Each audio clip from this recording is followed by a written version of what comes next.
అందరికీ నమస్కారం. మాట్లాడాలా?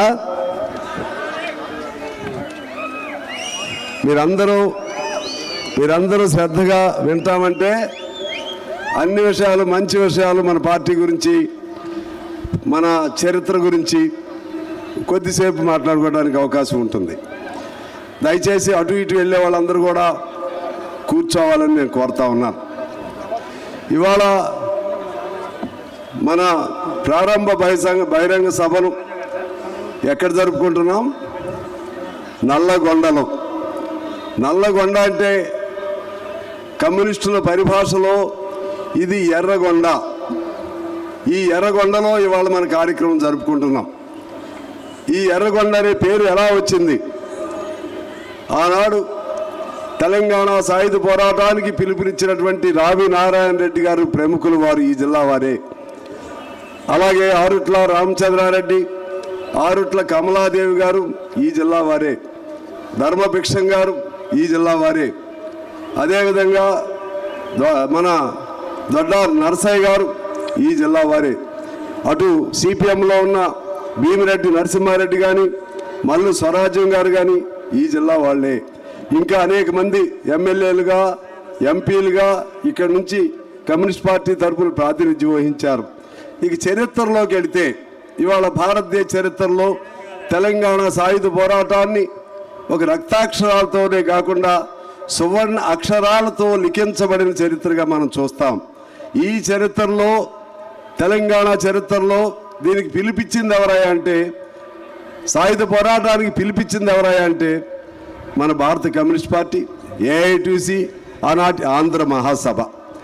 ఈ పిలుపులో 4,500,000 మంది తమ రక్తాన్ని త్యాగం చేసి, తమ రక్తధారాల ద్వారా 4,500,000 మందిలో దాదాపు ఒక 3,000 మంది ఈ జిల్లా వారే ఉండుంటారు.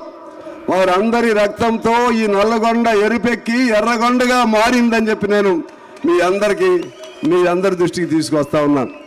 ఇంకా విషయం చెప్పాలంటే, ఆనాటి సాయుధ పోరాట తొలి అమరుడు దొడ్డి కొమరయ్య జన్మస్థలం కూడా ఇదే జిల్లా. అదేవిధంగా మనందరం, ఇప్పుడు మనమే కాదు, అధికార పార్టీల వారు పోటాపోటీగా చెప్పుకుంటున్న చాకలి ఐలమ్మ కమ్యూనిస్టు బిడ్డ ఈ జిల్లా బిడ్డ అని చెప్పి తెలియజేస్తా ఉన్నాను. అలాగే ఆనాడు దొడ్డి కొమరయ్యతో పాటు మరణించినటువంటి కామ్రేడ్ బందగి, ఆయన కూడా ఈ జిల్లా వాసే. ఇంత గొప్ప జిల్లా చరిత్రలో, భారతదేశ చరిత్రలో ఎంతో ప్రాధాన్యత కలిగినటువంటి ఈ నల్లగొండ జిల్లా ఆ విధంగా ఎరుపెక్కినటువంటి త్యాగధనుల రక్తంతో ఎరుపెక్కినటువంటి ఎర్ర జెండా ఈ ఎర్ర గొండగా తయారైంది. ఇక్కడ మనం జరుపుకోవటం, ఇక్కడ జరపడానికి ఇక్కడ ఆతిథ్యం ఇచ్చినటువంటి జిల్లా కమ్యూనిస్ట్ పార్టీ, నల్గొండ జిల్లా పార్టీ కమ్యూనిస్టు, ఉమ్మడి కమ్యూనిస్ట్ పార్టీ మొత్తానికి కూడా నేను మన తెలంగాణ రాష్ట్ర పార్టీ తరఫున అభినందనలు, వారందరికీ కూడా కృతజ్ఞతలు తెలియజేస్తా ఉన్నాను. కామ్రేడ్స్, ఇవాళ మనం 100వ సంవత్సరంలో కమ్యూనిస్ట్ పార్టీ జరుపుకుంటున్నాము. నేను మీ అందరికీ మనవి చేస్తున్నా, కమ్యూనిస్ట్ పార్టీ చరిత్ర లేకుండా భారతదేశ చరిత్ర ఉందా అని నేను ప్రశ్నిస్తా ఉన్నాను. కమ్యూనిస్ట్ పార్టీ చరిత్రను భారతదేశ చరిత్ర నుంచి విడదీయటానికి సాధ్యం కాదని చెప్పి నేను మనవి చేస్తా ఉన్నాను. ఎందుకనంటే ఆనాడు ఇంతకుముందు మన పెద్దలు చెప్పినట్టుగా స్వాతంత్ర పోరాటానికి ముందే మన భారత కమ్యూనిస్ట్ పార్టీ ఆవిర్భవించింది 1925 కాన్పూర్లో. 25కు ముందే కమ్యూనిస్టు శ్రేణులు 100,000 మంది వివిధ గ్రూపులుగా కమ్యూనిస్ట్ పార్టీని ఆనాడు ఆర్గనైజ్ చేశారు. అందులో భాగంగానే ఆ రోజుల్లో కాంగ్రెస్లో కూడా మన కమ్యూనిస్టులు ఉండేవాళ్ళు. దాదాపు 1940 వరకు మన పైన నిషేధం ఉంది, భారత కమ్యూనిస్ట్ పార్టీ పైన నిషేధం ఉన్న కాలంలో మనం కాంగ్రెస్లో ఉంటూనే ఒకవైపు దేశానికి స్వాతంత్రం కోసం పోరాటం చేస్తూ, మరోవైపు ప్రజా సంఘాలని, ఏఐటీసీ లాంటి ప్రజా సంఘాలని ప్రోత్సహిస్తూ కార్మిక వర్గం కోసం, కష్టజీవుల కోసం, రైతాంగం కోసం, దున్నేవాడికే భూమి హక్కుతో భూమి లేని నిరుపేదల కోసం మరొక వైపు పోరాటాలు చేస్తూ ఉన్నాం. ఆ సందర్భంలోనే అక్కడ కాంగ్రెస్ మహాసభలో మన సింగారవేలు శెట్టియా మొట్టమొదటి, అంతకుముందు ఇంకొక కామ్రేడ్ ఉన్నారు, మొట్టమొదటిగా సంపూర్ణ స్వతంత్రం కావాలని నినదించిన గొంతు ఎవరిదయ్యా అంటే కమ్యూనిస్టు గొంతు. అది కమ్యూనిస్టు నాయకుడు. ఆనాడు గాంధీజీ అభ్యంతరం చెప్పాడు, సంపూర్ణ స్వాతంత్ర్యం అంటే ఇది మితిమీరిన డిమాండ్ చేస్తూ ఉన్నారని చెప్పి. ఆ డిమాండ్ను వదలకుండా మనం చేయబట్టే ఆనాడు అనేక మంది కమ్యూనిస్ట్ పార్టీ ఇచ్చిన పిలుపుకు అనుగుణంగా ఇక్కడ తెలంగాణలో ఎలా త్యాగాలు చేశారో దేశం కోసం కూడా అనేక మంది త్యాగాలు చేశారు.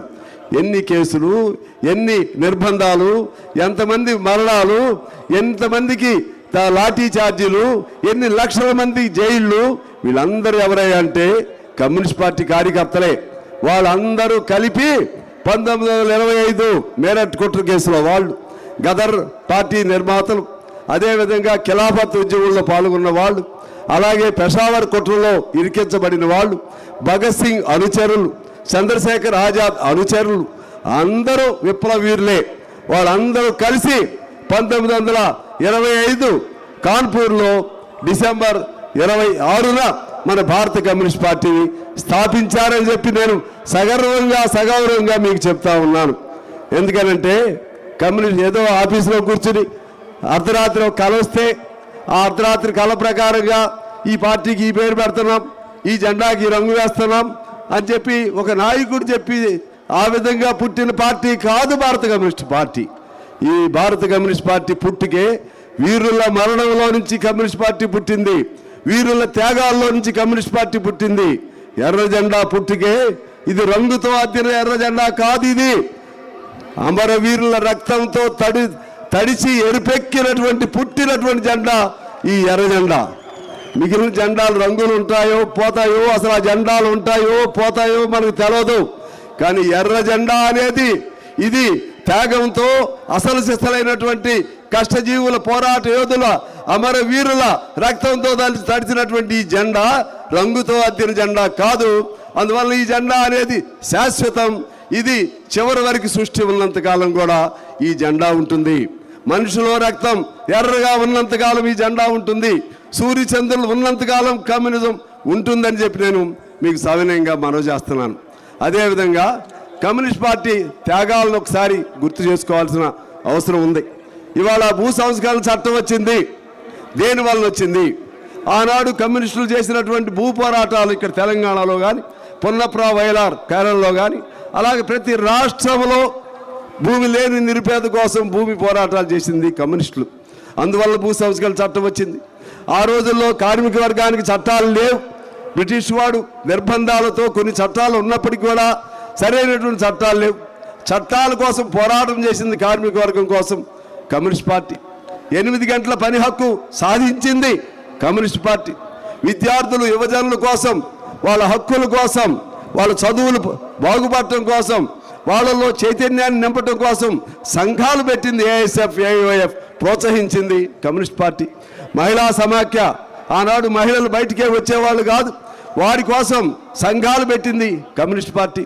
అదేవిధంగా దళితుల హక్కుల కోసం రాజ్యాంగం రాసింది అంబేద్కర్ గారు. డాక్టర్ అంబేద్కర్ గారు రాజ్యాంగం రాశారు. ఆ రాజ్యాంగం రాయక ముందే కమ్యూనిస్టు భావాలన్నీ కూడా రాజ్యాంగంలో పొందుపరిచారు. రాజ్యాంగం రాయటానికి ముందే వెట్టి చాకిరీకి వ్యతిరేకంగా దళితులు, అప్పుడు దళితులు అనేవాళ్ళు కాదు, హరిజనులు అనే పేరు పెట్టేవాళ్ళు, మాల మాదిగలు, పేద వర్గాలు వాళ్ళ కోసం పోరాటాలు చేసి, వాళ్ళతో సహభక్తి భోజనాలు చేసి, వాళ్ళ ఇళ్లలోనే ఉంటూ వాళ్ళు వీళ్ళు అనే తేడా లేకుండా, కులాలు తేడాలు లేకుండా పెళ్లిళ్ళు చేసుకుని ఆదర్శంగా అందరి రక్తం ఒకటే, మనుషులందరూ ఒక్కటే అని చెప్పినటువంటి చాటినటువంటి పార్టీ మరి ఏదైనా ఉందంటే అది భారత కమ్యూనిస్ట్ పార్టీ అని చెప్పి నేను మీకు మనవి చేస్తా ఉన్నాను. ఈ విధంగా చరిత్రలో భారతదేశంలో వచ్చిన ప్రతి చట్టం వెనుక కమ్యూనిస్ట్ పార్టీ పాత్ర ఉంది. మనం సాధించుకున్న ప్రతి హక్కు వెనుక కమ్యూనిస్ట్ పార్టీ పాత్ర ఉంది. ఈనాడు కొంతమంది చెప్తున్నారు ఇంకేముంది, కమ్యూనిస్ట్ పార్టీ పని అయిపోయిందని. అయిపోయిందా పని? కమ్యూనిస్ట్ పార్టీ పని అయిపోయిందా? మన వయసు ఎంత? మన పార్టీ వయసు ఎంత? 100 ఏళ్ళు. 100 ఏళ్ళు ఉన్న ముసలాళ్ళు ఎంతమంది ఉన్నారు లెక్క పెట్టండి. లేరు. ఒకవేళ ఉన్నా నడవలేరు, ఒకవేళ ఉన్నా కళ్ళు కనపడం, ఒకవేళ ఉన్నా చెవులు వినపడం, పళ్ళు ఊడిపోయి ఉంటాయి, నడువులు కదిలిపోయి ఉంటాయి, కాళ్ళు నడవలేరు ఒకవేళ ఉన్నా. కానీ మరి మనం 100 సంవత్సరాలు కలిగిన చరిత్ర కలిగిన కమ్యూనిస్ట్ పార్టీ ఎలా ఉంది? నవ్వ యవ్వనంతో తొణికిసలాడుతూ ఉంది. ఇప్పుడు కూడా కర్ర పట్టుకోవడానికి సిద్ధంగా ఉన్నారు, కర్ర జైలుకి వెళ్ళడానికి సిద్ధంగా ఉన్నారు, తుపాకీ పట్టుకోవడానికి సిద్ధంగా ఉన్నారు. మనం పిలిపిస్తే ఇప్పుడు కూడా కోట్ల మంది ఎర్ర జెండాని నమ్మిన వాళ్ళు ఉన్నారు. 100 ఏళ్ళ పార్టీ ఇది ముసలిదైపోయిందనే వాళ్ళకి నేను చెప్తా ఉన్నాను. ముసలిదైన వాళ్ళేమో పళ్ళు ఊడిపోయి కళ్ళు రాలిపోయి ఇంట్లో ఉంటారు. కానీ మేము కథన రంగంలో కథనం తొక్కుతూ పుర వీధుల్లో భారతదేశంలో కొన్ని కోట్ల మంది కూడా ఈనాడు కమ్యూనిస్ట్ పార్టీ వెనుకున్నారు. అందుకని కమ్యూనిస్ట్ పార్టీకి మీరు పేరు పెడతారు, మాకు మీరు కమ్యూనిస్ట్ పార్టీ పని అయిపోయింది. నేను అంటున్నా, అటువంటి మేధావులు కొంతమంది ఈ మధ్య పత్రికల్లో రాశారు. కమ్యూనిస్ట్ పార్టీ ఆర్ఎస్ఎస్ రెండు ఒకేసారి పుట్టాయి. కానీ కమ్యూనిస్ట్ పార్టీ ప్రజల నాడిని అందుకోలేదు, ఆర్ఎస్ఎస్ అందుకుంది. కాబట్టి ఆర్ఎస్ఎస్ ఇవాళ దాని భావజాలం ఉన్నటువంటి బీజేపీ అధికారంలోకి వచ్చింది. నేను అంటున్నా, మీరు ఏమందుకున్నారు? మీరు స్వాతంత్ర పోరాటంలో పాల్గొన్నారా? చెప్పారు వాళ్ళే, మేము పాల్గొలేదని. మీరు పేదవాడి కోసం ఏమన్నా పాల్గొన్నారా? చెప్పారు, మేము ఎప్పుడు పాల్గొలేదు. ఎందుకు పెట్టారు మీరు ఆర్ఎస్ఎస్ని? హిందూ మతం పేరుతో మీరు పెట్టారు. దాని వెనుకున్న మర్మం ఏంటి? దాని వెనుకున్న దుర్మార్గం ఏంటి? ముందు ఆర్ఎస్ఎస్ని పెట్టి మత పిచ్చి ఎక్కించి ఆ మత అందులో నుంచే ఒక పార్టీని ఏర్పాటు చేసి, ఆ రోజుల్లో జనసంఘ్, ఇప్పుడు భారతీయ జనతా పార్టీని ఏర్పాటు చేసి ఆ విధంగా దేశాన్ని విచ్ఛిన్నం చేస్తూ మతం పేరుతో విద్వేషాలు రగులుస్తూ హిందూ మతం పేరుతో ఓట్లు సంపాదించుకుని కుర్చీ ఎక్కేటువంటి తుచ్చమైనటువంటి పార్టీ బీజేపీ పార్టీ. కానీ మనం ఏం చెప్పాం? అన్నదమ్ములు అందరూ, మతాలు ఏమైనా సరే గౌరవించాలి, అన్ని విశ్వాసాలను గౌరవించాలి, కులాలు ఏమైనా సరే ఒకటే, అందరికీ సమానత్వం కావాలి, పనికి తగ్గ వేతనం కావాలి, వారి శ్రమకు తగ్గ వేతనం కావాలి అని ఆ నినాదంతో మన పార్టీ పుట్టింది. అందువల్ల ఈనాటికి కూడా ఎక్కడ పేదవాడు భూమి కోసం పోరాటం చేయాలంటే ఏ జెండా పెడతాడు? ఎర్ర జెండా పెడతాడు. ఈనాడు పోరాటాలు చేయట్లేదు ఒక ఎమ్మెల్యే సీటుకు ఆశపడి అని కొంతమంది చెప్తా ఉన్నారు. వాళ్ళు మూర్ఖుల్లారా మీరు ఒక్కసారి ఆలోచన చేయండి. ఈనాడు అంగన్వాడీ టీచర్ల కోసం ఎవరు పోరాటం చేస్తున్నారు? మధ్యాహ్న భోజన వర్కర్స్ కోసం ఎవరు పోరాటం చేస్తున్నారు? దున్నేవాడికే భూమి కావాలని ఆనాడు పోరాటం చేస్తే, పోడు భూములు కావాలి, భూములపైన హక్కులు కావాలని ఎవరు పోరాటం చేస్తూ ఉన్నారు? మీరు తీసుకోండి. ఈనాటికి కూడా ప్రతి ప్రజా సమస్య పైన పోరాటం చేస్తుంది ఎవరంటే ఎర్రజెండాను పట్టుకుని ఉన్నటువంటి మా కార్యకర్తలు, కామ్రేడ్స్. మీ దృష్టిలో ఏంటి? వీళ్ళకి సీట్లు రాలేదంటే బలం లేనట్లా. సీట్లు ఎలా వస్తాయో మాకు తెలుసు. సీటు కావాలంటే, ఎమ్మెల్యే ఎంపీలు సీట్లు కావాలంటే మీలాగా అడ్డదారుల్లో గడ్డి తింటే ఆనాడు ఎమ్మెల్యే ఎంపీ సీట్లు కాదు, అధికారంలోకే వచ్చేవాళ్ళం. నేను చెప్తున్నా, మన సుధాకర్ రెడ్డి గారు ఇక్కడ ఉన్నారు. సుధాకర్ రెడ్డి గారి కంటే మేధావులు ఇవాళ మంత్రుల్లో ఉన్నారా, ముఖ్యమంత్రుల్లో ఉన్నారా అని నేను అడుగుతా ఉన్నా. గిరిప్రసాద్ గారి కంటే మేధావులు, ధైర్యవంతులు, సాహసవంతులు, ఆనాడు తుపాకీ పట్టుకుని పోరాటం చేసినటువంటి యోధులు ఎవరైనా ఇప్పుడు అందులో ఉన్నారని నేను అడుగుతున్నాను. ముఖ్యమంత్రులైనా, ఎమ్మెల్యేలు, అధికార పార్టీ మంత్రులైనా కమ్యూనిస్ట్ పార్టీ కార్యకర్త ముందు, ఒక సామాన్య కార్యకర్త ముందు వారి కొన గోటికి కూడా సమానం కాదని చెప్పి నేను మనవి చేస్తున్నాను. మీకు అధికారం లేదు, మీరు అధికారం లేదు. ఆ తుచ్చమైన అధికారం కాదు మనం కోరుకుంది. ప్రజల మనస్సులో నుంచి ప్రజల అభిమానంతో మన సంపూర్ణంగా అందరూ సమానంగా ఉండాలి అనే భావనతో కూడినటువంటి అధికారం వచ్చినప్పుడు తీసుకుందాం. అక్రమంగా డబ్బులు సంపాదించి ల్యాండ్ మాఫియాలు, లేకపోతే ఇంకా మైన్స్ మాఫియాలు, దొంగలు, దోపిడీదారులు అందరూ కలిసి అటువంటి అధికార పార్టీల్లో చేరి ఇవాళ మనకి పేర్లు పెడుతున్నారు. మీ పార్టీ చిన్న పార్టీ అయింది. నేను అంటున్నా, అసలు మీరు ఏ పార్టీ వాళ్ళని అడుగుతున్నా, మీకు కావాలని తెలిసిన విషయమైనా మళ్ళీ చెప్తున్నాను, మీకు సమాధానం ఉండాలి. 100 ఏళ్ళైనా పార్టీ మారని వాళ్ళు ఎవరన్నా ఉన్నారంటే కమ్యూనిస్టులు మాత్రమే. మీరే పార్టీ? ఇవాళ మనల్ని అడిగేవాళ్ళు ఉన్నారే, వాడు ఇవాళ ఏ పార్టీలో ఉన్నారు, నిన్న ఏ పార్టీలో ఉన్నారు, మొన్న ఏ పార్టీలో ఉన్నారు, రేపు ఏ పార్టీలో ఉంటారో ఎవరికి తెలియదు. వారు మనల్ని మీ పార్టీ చిన్న పార్టీ అంటున్నారు. సిగ్గు ఎగ్గు లేదా? రోజుకో పార్టీ మారే మీరా మమ్మల్ని ప్రశ్నించేది? పార్టీ కోసం ప్రాణాలను అర్పణ చేయడానికి, ఎర్ర జెండాను నిలబెట్టుకోవడం కోసం ప్రాణాలను అర్పణ చేయడానికి జైళ్ళైనా లాఠీలైనా తోటాలైనా సరే గుండె ఎదురొట్టి నిలబడి పోరాటం చేయడానికి పుట్టినటువంటి పార్టీలో మేము ఉన్నాం. మా పార్టీకి మీరు పేర్లు చెప్పి మేము చాలా గొప్ప పార్టీ, అసలు మీకు పార్టీయే లేదయ్యా. ఎన్ని పార్టీలు పుట్టాయి, ఎన్ని పార్టీలు పోయా ఈ దేశంలో?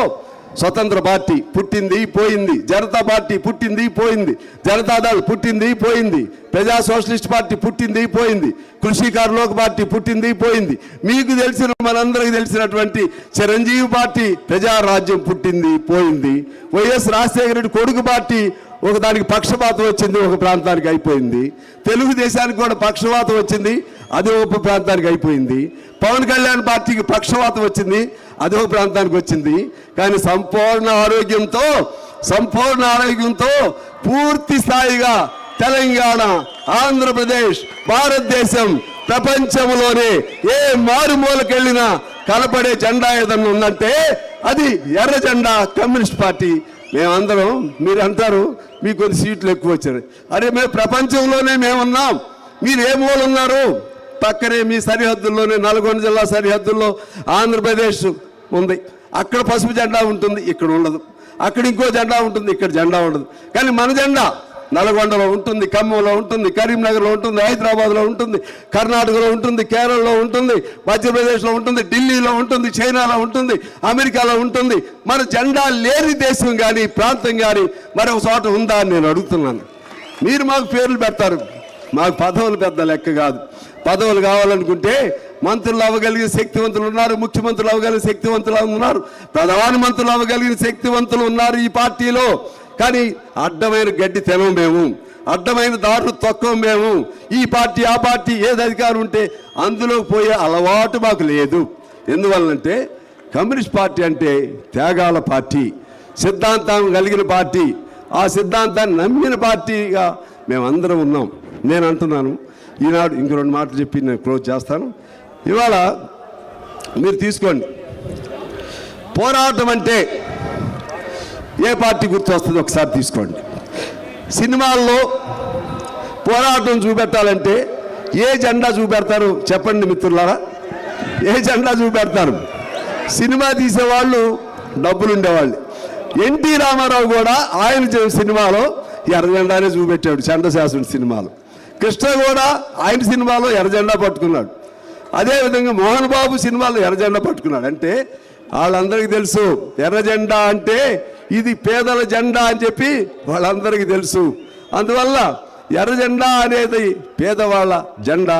మీకు మాకు అంతరం అంత ఉంటుంది. కాబట్టి ఈ ఎర్ర జెండా ఇది పోరాటానికి చిహ్నం. మీరు తీసుకోండి. ధైర్యం అంటే ఎవరు కనపడతారు? ధైర్యం అంటే కమ్యూనిస్టే కనపడతాడు. త్యాగం అంటే జీసస్ ఎలా గుర్తుకొస్తాడో, ధైర్యం అంటే కమ్యూనిస్టు, త్యాగం అంటే కమ్యూనిస్టు, పోరాటం అంటే కమ్యూనిస్టు. అన్నిటికీ సింబాలిక్గా సంపూర్ణ మనిషి ఎవరయ్యా అంటే వాడు కమ్యూనిస్టు మాత్రమే. అంత గొప్ప సిద్ధాంతం కలిగినటువంటి మనం కమ్యూనిస్ట్ పార్టీలో ఉన్నందుకు గర్వపడాలని చెప్పి నేను మనవి చేస్తూ ఉన్నాను. అదేవిధంగా ఈ సంవత్సర కాలం పాటు అనేక కార్యక్రమాలు తీసుకుందాం, పార్టీని మరింత పెంచుకుందాం, పార్టీ కోసం అనేక పద్ధతుల్లో దీన్ని ఎలా ముందుకు తీసుకెళ్లాలో మనం ప్లాన్ చేసుకుందాం అని చెప్పి తెలియజేస్తూ, ఇంకొక మాట నేను మర్చిపోయాను. ఇంకొక బండి అనక బండి కట్టి 16 బండ్లు కట్టి ఏ బండిలో వస్తావు కొడుకు నైజాము సర్కరోడా. పాట రాసిన యాదగిరి పుట్టిన గడ్డ కూడా ఇదే. ఆయన కూడా కమ్యూనిస్టే. దాశరథి కమ్యూనిస్ట్ భావాలే, గోరేటి వెంకన్న కమ్యూనిస్ట్ భావాలే, గద్దర్ కమ్యూనిస్టే, ప్రశ్నించే ప్రతి ఒక్కడు కమ్యూనిస్టే. వాళ్ళందరూ ఇవాళ వేరు పార్టీల్లో ఉండొచ్చు, కానీ వాళ్ళందరూ కూడా కమ్యూనిస్టులే అని చెప్పి నేను మీకు సవినయంగా మనవి చేస్తూ ఉన్నాను. అదేవిధంగా ఆఖరిగా నేను ఒక మాట చెప్పి నేను సెలవు తీసుకుంటాను. కమ్యూనిస్ట్ పార్టీ ఎంతకాలం ఉంటుంది? ఇది పెద్ద ప్రశ్న. అధికారం లేకుండా ఇప్పుడు ఉన్నాం కదా అని నేను అడుగుతున్నా. అధికారం లేకపోయినా ఉన్నాం కదా, ఎలా బతికి ఉంది, ఎలా కమ్యూనిస్ట్ పార్టీ ఉంది? అధికారం ఉండి ఉన్నామా? అధికారం లేకపోయినా పేదవాడి కోసం, మనిషిలో మంచివాడు అంటారు చూసారా, మంచి వాళ్ళతో కూడిన పెద్ద కుటుంబం ఇది కమ్యూనిస్ట్ పార్టీ. అందుకని ఉన్నాం. ఒక కమ్యూనిస్టు కార్యకర్తకి ఇవాళ నల్గొండలో ఒక కార్యకర్తకి దెబ్బ తగిలి కన్నమ్మటే కన్నీరు వస్తే, అక్కడ ఖమ్మంలో కార్యకర్తకి కన్నీరు వస్తుంది, కరీంనగర్లో కార్యకర్తకి కన్నీరు వస్తుంది, రక్తం కూడా వస్తుంది. అంటే అన్నదమ్ములు కాదు ఇక్కడ, అన్నదమ్ముల కంటే బలమైన బంధం కలిగిన పెద్ద కుటుంబం మన కమ్యూనిస్ట్ పార్టీ కుటుంబం. ఈ కమ్యూనిస్ట్ పార్టీ ఎంతకాలం ఉంటుంది? ఎంతకాలం ఉంటుంది? ఇది ప్రశ్న. నేను అంటున్నా, ప్రశ్న ఉన్నంతకాలం కమ్యూనిజం ఉంటుంది. ప్రతి మనిషిలో, పార్టీలు ఇప్పుడు వేరైనా ప్రతి మనిషిలో కూడా ప్రశ్న అనేది ఉంది. ప్రతి మనిషి కూడా వాడికి బాధ వస్తే ఏదో ఒకటి చేయాలని కోపం ఉంది, ఆగ్రహం ఉంది, పౌరుషం ఉంది. ఆ విధంగా ఆగ్రహం, పౌరుషం, ప్రశ్న ఉన్నంతకాలం కమ్యూనిస్టులు ఉంటారు, కమ్యూనిజం అనేది ఉంటుంది. ఆ ప్రశ్నలను మనం వైపు మలుచుకోవటంలో మనం జాగ్రత్త పడవలసినటువంటి అవసరం ఉంది. అందువలన కమ్యూనిజం అనేది ఎప్పుడు అధికారంలోకి వస్తాం, ఎలా వస్తాం? అధికారంలోకి రావాలంటే అడ్డదారులు ఏమీ లేవు కామ్రేడ్స్. మనందరం స్వచ్ఛందంగా పార్టీ కోసం నిలబడదాం. మీ పని మీరు చేసుకుంటూనే ఉండండి. రోజుకు 1 గంట పార్టీ కోసం కష్టపడండి. ఎక్కడ పేదవాళ్ళు ఉన్నారో అక్కడికి వెళ్ళండి, ఎక్కడ ఇబ్బందులు ఉన్నాయో అక్కడికి వెళ్ళండి, ఎక్కడ సమస్యలు ఉన్నాయో అక్కడికి వెళ్ళండి. ఆ విధంగా మన పార్టీ మీద కన్న తల్లిని మనం ఎలా గుండెల్లో పెట్టుకుని కాపాడుతామో ఆ విధంగా కన్న తల్లిలాగా మన పార్టీని పెంచి పోషించడానికి ప్రయత్నం చేయమని నేను కోరుతా ఉన్నాను. అదేవిధంగా కమ్యూనిస్ట్ పార్టీ కార్యకర్తలు, నేను అప్పుడప్పుడు అసెంబ్లీలో మాట్లాడేటప్పుడు కొద్దిగా సంకోచం ఉంటుంది. బాగా ఇప్పుడు సాత్వికంగా మాట్లాడుతున్నాం. ఒకప్పుడు చాలా గట్టిగా మాట్లాడేవాళ్ళు. అది గట్టిగా మాట్లాడుతుంటే వాళ్ళకేమో సంఖ్య ఎక్కువ ఉంటుంది. అక్కడ వాళ్ళకి సంఖ్య ఎక్కువ ఉంటుంది, మనకి సంఖ్య తక్కువ ఉంటుంది. మనకి సంఖ్య తక్కువ ఉన్నప్పుడు కొంతమంది బెదిరించడానికి ప్రయత్నం చేస్తారు. ఎలా ఘర్షణ వస్తుంది? ఎలా? ఒకవేళ 10 మంది ఉండొచ్చు, నేను ఒక్కడనే ఉండొచ్చు. ఎలా అంటే ఒకరికి చెప్పాను నేను, మీకు ఇక్కడే 10 మంది ఉంది, ఒక కమ్యూనిస్ట్ పార్టీ ఎమ్మెల్యేనే కాదు, ఒక నాయకుడి మీద ఒక్క దెబ్బ వేయండి, మీరు రాష్ట్రం అంతా ఎర్ర జెండాలతో కదులుతారు. మీకు కదులుతారా నేను అడిగాను. మీకు ఓట్లు వేయొచ్చేమో, కానీ మీకోసం దెబ్బలు తినేవాళ్ళు లేరు, జైలుకి వెళ్ళేవాళ్ళు లేరు, మీకోసం లాఠీలు ఎదుర్కొనే వాళ్ళు లేరు. కానీ మా వాళ్ళు, మాకు అన్నదమ్ముల కంటే ఎక్కువ మా బంధం, అన్నదమ్ముల కంటే ఎక్కువ మా కుటుంబం. మా వాళ్ళ కళ్ళల్లో కన్నీరు వస్తే మాకు రక్తం వస్తుంది. ఇది కమ్యూనిస్టు గుణం. అందువలన ఈ పార్టీ శాశ్వతంగా ఉంటుందని చెప్పి తెలియజేస్తూ అంతిమంగా నేను మిమ్మల్ని కోరుతా ఉన్నాను, ఈ సంవత్సర కాలం అంతా కూడా కష్టపడండి, ప్రతి ఊరికి వెళ్ళండి. ఇవాళ కమ్యూనిస్టులను ప్రజలు కోరుకుంటున్నారు. పక్కన శ్రీలంకలో అధికారంలోకి వచ్చింది, నేపాల్లో కమ్యూనిస్టులు అధికారంలోకి వచ్చారు, అనేక దేశాల్లో అధికారంలోకి వస్తూ ఉన్నారు. ఇక్కడ మనం అధికారంలో రాకపోయినా పర్వాలేదు, ప్రతి ఊరిలో ఒక కమ్యూనిస్ట్ పార్టీ అభిమానిని పట్టుకుని శాఖ ఏర్పాటు చేయడానికి ప్రయత్నం చేయండి. ఆ విధంగా ఒక ఛాలెంజ్ తీసుకోండి, ఒక కర్తవ్యం తీసుకుని తద్వారా మనం కమ్యూనిస్ట్ పార్టీని వాడవాడల మన ప్రతి పల్లెల్లో కూడా మన కమ్యూనిస్ట్ పార్టీని ఏర్పాటు చేసుకోవడానికి ప్రయత్నం చేయాలని కోరుతూ అంతిమంగా నేను ఈ వేదిక పై నుంచి నిన్న 2 కమ్యూనిస్టులు కలిశాయి, 2 ఎమ్మెల్యే పార్టీలు కలిశాయి. ఆనాడు ఒకటే ఎమ్మెల్యే పార్టీ, 2 ఎమ్మెల్యే పార్టీలు మన నుంచి 60 ఏళ్ళు, ఆ 2 ఇవాళ 20-25 అయినాయి. మళ్ళా కలవాలని ప్రయత్నాలు జరుగుతున్నాయి. నేను ఈ వేదిక నుంచి మన పార్టీ లైనే అది, మనం పిలుపిస్తానే ఉన్నాం. ఆ పిలుపు సఫలీకృతం అవ్వాలి. ఆ పిలుపు ఏమిటయ్యా అంటే ఎర్ర జెండాలన్నీ ఒక్కటవ్వాలి, అన్ని కమ్యూనిస్ట్ పార్టీలు ఒక్కటవ్వాలి. ఆనాడు రాజ్యం మనదే, అప్పుడు వరకు పోరాటాలు చేయాల్సిందే. రాజ్యం వచ్చినాక పోరాటాలు వదలటమని కాదు, పోరాటం రాజ్యం కోసం, కార్మిక రాజ్యం కోసం పోరాటం చేద్దాం. రాజ్యం వచ్చిన తర్వాత రాజ్యాన్ని నిలబెట్టుకోవడం కోసం, పేదవాడికి మేలు చేయటం కోసం ఈ పోరాటాలు కొనసాగుతూనే ఉంటాయి. అందుకని కమ్యూనిజం అనేది మరణం లేనిది మన సిద్ధాంతం. సూర్యచంద్రులకి మరణం ఉంటుందా? నేల నీరు గాలికి మరణం ఉంటుందా? నేల నీరు గాలి వెలుతురు సూర్య చంద్రులు ఉన్నంత కాలం ఎర్ర జెండా ఉంటుంది. మనిషిలో రక్తం ఎర్రగా ఉన్నంత కాలం ఎర్ర జెండా ఉంటుంది. మనిషి ఉన్నంత కాలం, మనిషి బ్రతికి ఉన్నంత కాలం ఎర్ర జెండా ఉంటుందని చెప్పి నేను సవినయంగా మనవి చేస్తూ ఇదే ఉత్సాహంతో ఊళ్ళలో పోదాం, పార్టీని పునర్నిర్మాణం చేసుకుందామని చెప్పి తెలియజేస్తూ మీ అందరికీ హృదయపూర్వక విప్లవ అభినందనలతో నేను సెలవు తీసుకుంటున్నాను. Red salute to everybody. వాళ్ళ ముగ్గురికి సన్మానం చేద్దాం.